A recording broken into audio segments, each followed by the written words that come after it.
The Gemara tells us that when we see astounding creations of HaKadosh Baruch Hu, we make the bracha Oisa Masa Bereshis. This is codified in Machon Maggid Harakiah Siman Reish Chaf Ches Sif Aleph. However, the Mechaber says in Sif Gimel that these creations, it has to be recognizable that they've been around since the creation of the world. Says the Aruch HaShulchan in Siman Reish Chaf Ches Sif Katan Aleph, the Hare Ho'alafim, the Alps, maybe it's called Alafim, they're thousands of feet up in the air, but Hare Ho'alafim are certainly mountains that from which we discern the greatness and the power of HaKadosh Baruch Hu. Halacha l'maisa then, we do indeed make the bracha Oisa Masa Bereshis on the Hare Ho'alafim.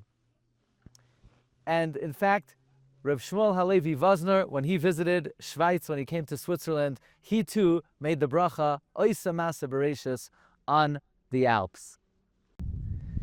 Okay, we're here in the Alps at Arosa, at Weisshorn, the White Mountain. Even the chickens here are white. We're 8,690 feet above sea level. And like in this week's Parsha with Pinchas, Ra Ma'isa V'Nizkar Halacha.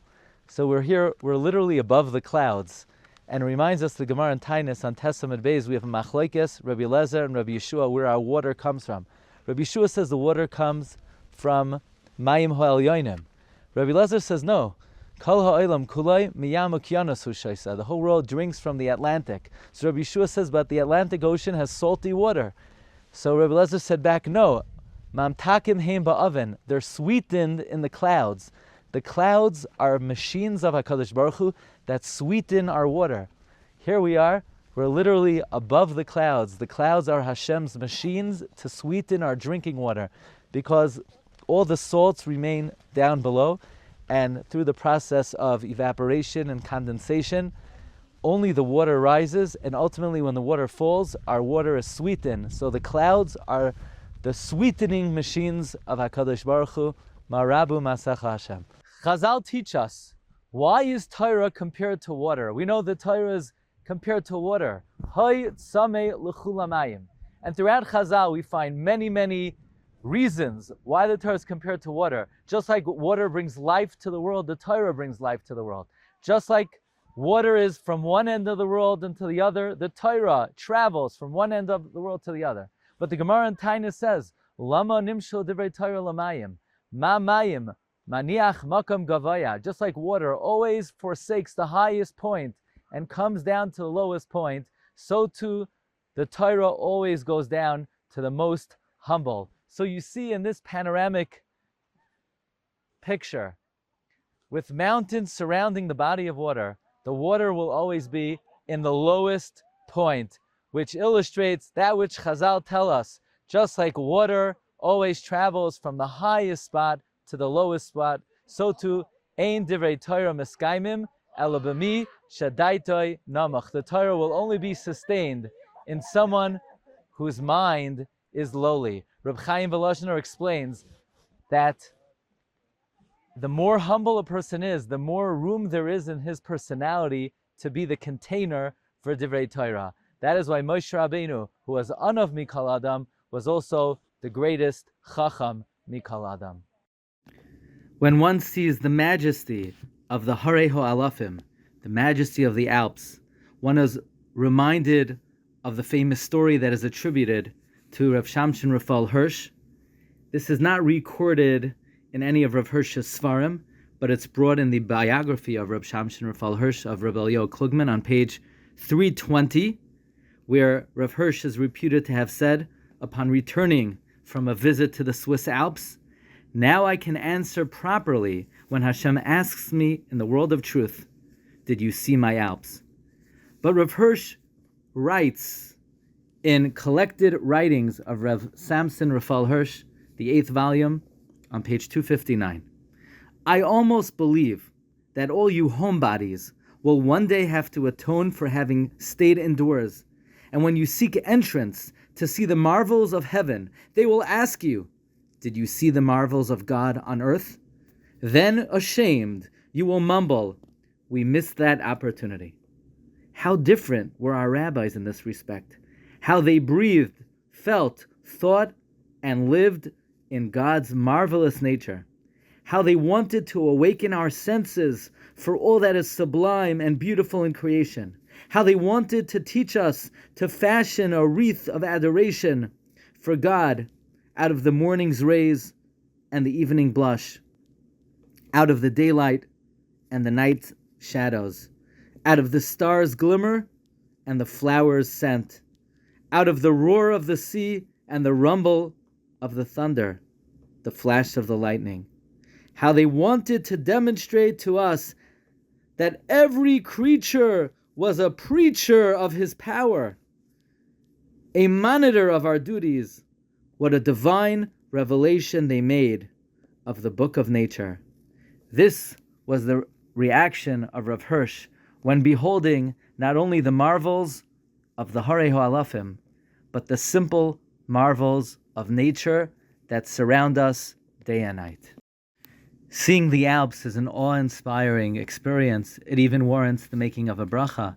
The Aruch HaShulchan brings one would make a bracha on seeing the Alps. However, Rav Dov Kook, a tzaddik who lives in Tveria, wrote more than 200 Sfarim. He's the son-in-law of Rabbi Yitzchak Zilberstein.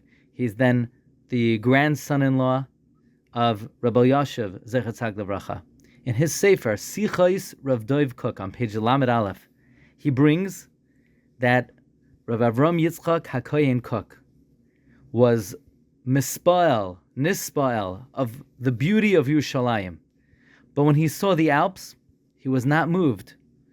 And we're the opposite. We don't necessarily perceive the yoifi of Yerushalayim, but when we see the Alps, we are moved.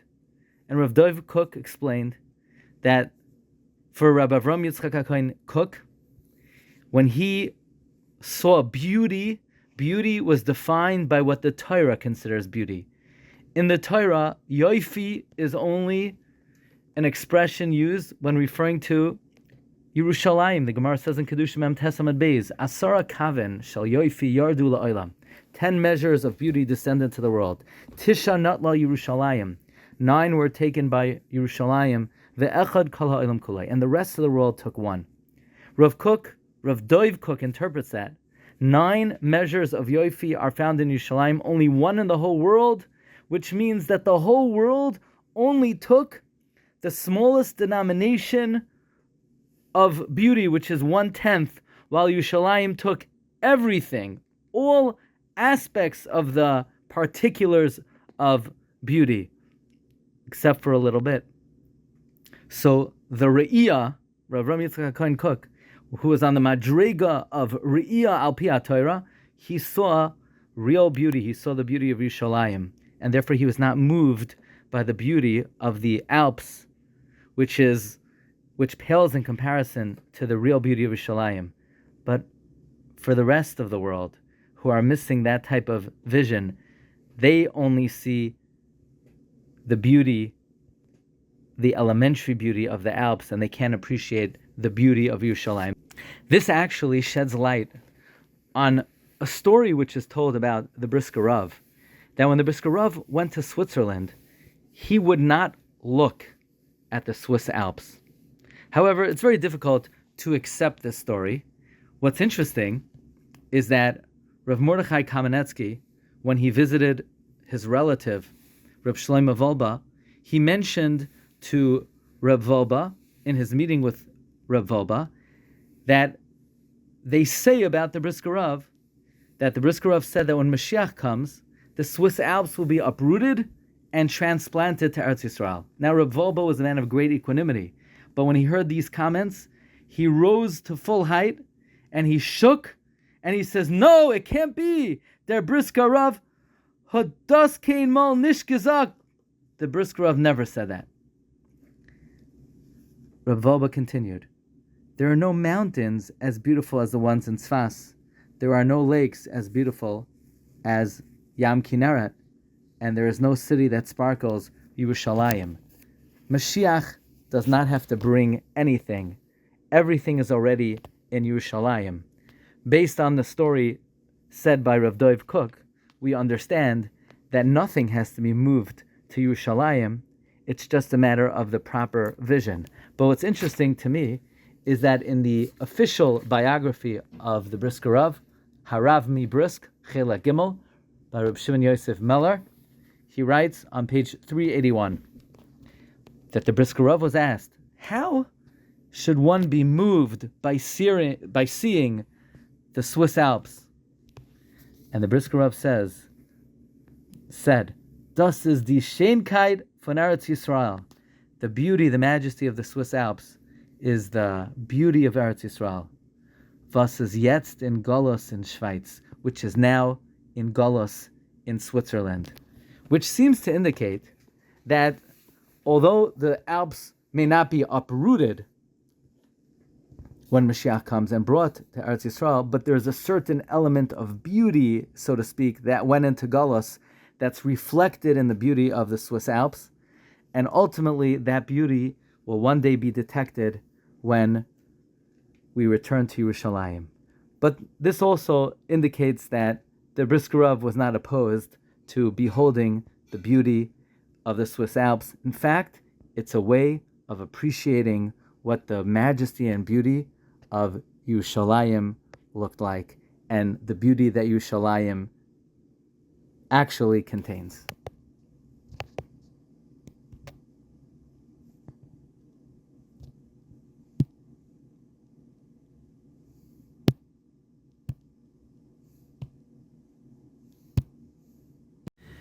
It's really remarkable that what we see off in the distance. We picked up an ibex off on the mountain in the rocky terrain, and this is a very inspiring and awe-inspiring sight in Tehillim in Parak Kuf Daled Pasuk Yud Ches. Harim Hagevoyim La Ye'elim. The tall mountains are for the ibex. Siloim Machse La Shefanim. The rocks are a refuge for the hyraxes. And the Medrash comments in Bereshis Rabbah, Parsha Yud Beis, Ois Tes, Amar Rav Yudin, Beharim Hagavoyim Haye'elim Incisive Kan. It doesn't say, in the tall mountains are the ibex. Ella, rather, Harim Hagavoyim La Ye'elim. The tall mountains are for the ibex. In other words, the mountains are not just the place where the ibex live. It's not just the ibex happens to be in the mountains. Says the Medrash, Harim Hagavoyim Lama Nivru. Why were the mountains created? The pasuk is saying, Harim Hagavoyim. Why were the mountains created? La Ye'elim. They were created for the Ye'elim, Bishvil HaYe'elim. Because these tall mountains provide the ibex with the ability to protect itself from the enemy. It's not just the ibex is suited for this habitat. It's not just that it happened to develop the skills by living in this environment. No, even though the environment was created first, it was created to provide the appropriate environment where such an animal could be protected. But the Medrash continues, that the Medrash says, from here we see the greatness of man. Because that means Hashem created the mountains, these great mountains, as majestic and awe-inspiring as they are not the objective. The objective was for the ibex. They were created for the ibex, says the Medrash. Uma bishvil, an animal, bara HaKadosh Baruch Hu. If God created these majestic Alps, think about it. The Alps were created for the ibex. Bishvil zechusay shel Avraham al achas kama v'kama. The whole world was created for the merit of Avraham and his descendants. In other words, when you look at the Alps, you recognize they were created for the ibex. Harim Hagavoyim La Ye'elim. So when you look at the whole world, you should see the importance and the greatness of man. The whole world was created just for man. The world is not the objective. Man is the objective. Someone once said to the Brisker Rav that he feels so humbled and inadequate compared to the majesty of the Alps. And the Brisker Rav says, why would you feel humbled and inadequate? They were all created for man. Man is even greater. So seeing this ibex should infuse you with energy and inspiration to accomplish, because Hashem values you so greatly. The whole world was created just for you. That is the lesson of the ibex. Okay, it's a great zechus. We're here in the Beis HaChaim, in between Endingen and Langnau, and we're at one of the most important Mekaymis HaKadoshim, probably in the whole country. It's the kever of Rabbi Ries, who we're going to see was an individual who was Melumad Benisim. Next to him is his Mamal HaMakom, his son, Rabbi Avram. Just to get a little picture, I just saw in Shuvas Chasam Sofer, Choshen Mishpat Siman Chaf Aleph. Chasam Sofer wrote a letter to his Mamal HaMakom, Rabbi Avram. He says, Benon shel kadoshim la'oisoi tzadik hagoyin hamafursam k'voin marina Rav Rafal Zatzal. Meaning Rav Avram was the son of Rav Rafal Ries, who the Chasam Sofer calls goyin tzadik mafursam. Shahaya av bezin shalachem. He was the av bezin here in Endingen and Langnau. Listen to this. Umakoim sheyapil ha'etz, the place where the great tree of life fell, so to speak. The place where Rabbi Rafal lived and was buried, Sham Yeh Pri Tzadik Eitz Chayim. In other words, the Chasam Sofer already recognized that the place that Rabbi Rafal Ries lived and is buried will give life to his descendants. Rabbi Rafal wrote many, many ksavim. Everything was lost except for a piyut that he wrote on Simchas Torah. And he was somebody that was Melumad Benisim. His son-in-law writes about him, Hagoin Ha'adir, Gavar di Ruach Elokim Kadishin Bey, the great Goin, the man whose the spirit of Hashem was in him. Udimetamrin Galyin Lei, the secrets were hidden in him. He learned Kabbalah actually from the Pnei Yeshua. He was a Talmud of the Pnei Yeshua. Itamchi Gavri, Vitamchi Kmeya, Melumad Benisim, Oisa Gedolos, Oise Neflois Gedolos. He did great wonders. So Rafal Ries lived from 1728 to 1813. He was Nifter Chafhei Iyar. In 1813, he was a Talmud of the Pnei Yeshua. He was born in France, in Alsace. He learned also by Rabbi Shmuel Zanvel Weil. And in 1785, he served as the Rav here in Endingen and Langnau. 2 years before his Patira, he became ill. He began to prepare his Mamal HaMakom to take over. And this Makom has become a place where many try to be Payal Yeshuais, because B'chayav, he was a great advocate for the Jewish people, and he was Oisei Neflois Gedolos, so B'misasoi Gedolim Tzadikim B'misasam Yoisami B'chayim. Right next to him is buried a descendant of the Kliyakar from the same family name Linshitz. So we hope in this makom all of our tfilos should be neskabel barachamim uvratzain. It's a great zechus to be here at the cemetery near the cities of Endingen and Langnau, and we were at the kever of Rabbi Rafal Ries. We met Rabbi Reuven Rosenfeld, who mentioned to us that here in this cemetery is a great historic site, because at this location were actually transferred the bones of Yidden who drowned. These Yidden lived on an island in between Germany and Switzerland on the Rhine River, and their death is actually described in the Tshuvas of Rabbi Yosef Steinhardt, and their remains were brought here. Their remains were actually the subject of a question in halacha regarding Hilchas Iguna, and there's a sign here in German. Our dear guide, Reb Zali Lehman, is going to read and translate for us. In dieser Grabreihe ruhen die Gebeine aargauischer Juden, die auf der Judeninsel im Rhein bei Koblenz bestätigt werden. 56 und 57. Ihre Überführung an diese Städte erfolgt 1954, 55. Tenish Muslim Zur bis zur Achayim. In these graves rest the bones of the Aargauischer Jiden that were on the Jewish island im Rhein by Koblenz that were nifter between 1650 and 1750. The bringing over in this place was between 1954 to 55, and the rest over here. So their remains were brought here along the wall of a cemetery of this Beis HaChaim, and their matzevos rest here along the wall. Tehei nishmasam tzura b'tzar HaChaim. Okay, we're here in Zurich, in the old city, at one of the great historical treasures. There was a Rishon who lived in Zurich. Believe it or not, there was a Rishon who lived in Zurich. His name was Rav Moshe of Zurich. Actually, the famous sefer of the Smak of Rabbi Yitzchak of Korbel Rabbi Yitzchak of Korbel wrote the Smak, Sefer Mitzvahs Katan, and then you have the Smak of Zurich, Smak Zurich. What does it mean, Smak Zurich? The Chida writes in the Shem HaGedolim that the Smak wanted his Sefer to be the official text of the Jewish people, from which Klal Yisrael could learn all the mitzvahs. So he sent to all the Kehillas throughout the Jewish world that they should print his Sefer at the expense of the Kehillah. The Sefer should be owned by the Kehillah, and everybody would learn it. If anybody wanted, they could borrow the Sefer. So each community had their version of the Smak, which means that many communities saw that they had maybe a difference of opinion with the Smak. So they would each community would write on the bottom of the Smak their halachos, their minhagim. So each city's Smak came along with their particular minhagim. Here in Zurich, the leader was Rav Moshe of Zurich, and he was born in the 14th century, somewhere around 1310 or 1324, difference of opinions. And he was the Paisek of this city, a Rishon. According to many, he was related to the Maharil. Maharil is the backbone of Minhag Ashkenaz. And he had his notes on the Smak.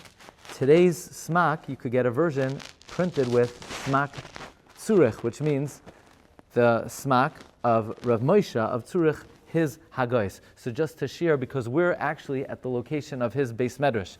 Here up here you'll see the plaque, and our good friend Rav Pinchas Koronik is going to translate the plaque for us, but we're at the location of the original Beis Medrash of the Smak Zurich, which means Rav Moshe of Zurich, a Rishon from the 14th century. So he writes, it's well known, the Smak, very first mitzvah in the Torah is the mitzvah of Anochi Hashem Elokecha Asher Hotzeitzich Me'eretz Mitzrayim, where the Smak is Mechadesh, that part of that mitzvah is to be mitzapeh liyeshua. The same way you have to believe Hashem took us out of Mitzrayim, we have to believe that Hashem will redeem us from the current galus. So on the bottom, the Hagois Smak Zurich writes, how does this mitzvah encompass tzipis liyeshua? Because since it's a dibur, it's one of the aseres hadibros, which means it's a command. What are we being commanded to do? It must be we're being commanded to be mitzapeh liyeshua. So it's a great zechus to be here. This is the Beis Medrash of Smak Zurich, Rav Moshe of Zurich, one of the great Rishonim of the 14th century. So I'm giving you guys a short version, a transliterated short version of the plaque, which coincides also a lot what the Rav already said. It says, in the late Middle Ages, that most Jews lived in this neighborhood on the Froschaugasse and across the street, the Brunnengasse here in Zurich. And their synagogue is documented, which is just behind of us. It's called the Judenschule, Schule as in school or Schul, or whatever you want to say it, on Burghof. And that's what we see right here. It also documents that the Jewish cemetery is just out the Lindentor, which is behind us, a bit above us.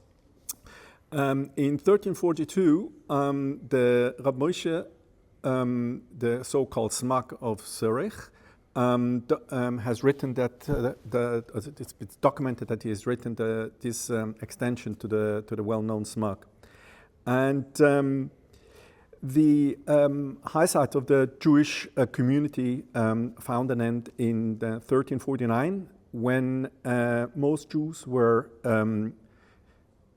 captured, tortured, and then burned or were expelled out of Zurich.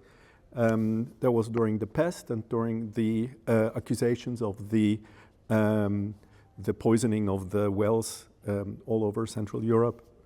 And shortly afterwards, the Jews were allowed back in, but in 1436, the Jews of Zurich and most of the rest of the country were expelled for good out of the country and were only allowed to live in two little villages nearby until 1462, when the constitution was renewed.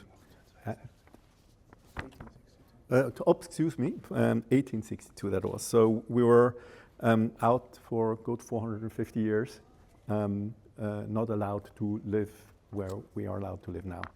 Wow. So that's Thank you very much. So in this place where the Jews burnt at the stake here, in this location? that probably documented at the Besoilem, where we were before. Okay.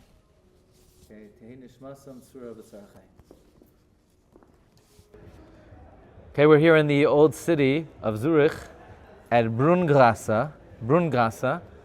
That's the name of the street. And it's documented here that at this location was the home of the Smak Zurich, Rav Moshe of Zurich, one of the Rishonim of the 14th century. And this plaque details that this was his home. There was a bank on the first floor, and Rav Pinchas is going to translate for us. So it defines that this is a tower type of construct of